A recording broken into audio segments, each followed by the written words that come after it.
Okay, so I'm going to do a little tutorial on how to section off a chicken wing. So you have the wing that's right here, the flapper, and then you have the drumette that's right there.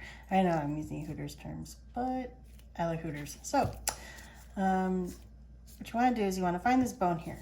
So you can feel it. There's a little bone here that's connected to this one right here. If you cut right next to it, you're going to notice that it just slides right through. Takes a little bit of force. You just want to give it a nice good slice, like so. And there you go. I'm going to do it again. I'm going to find this bone that's connected to here. Cut right beside it so you know where the joint is, and then you're just going to push down with a sharp knife, cut that skin off, and then you have it separated.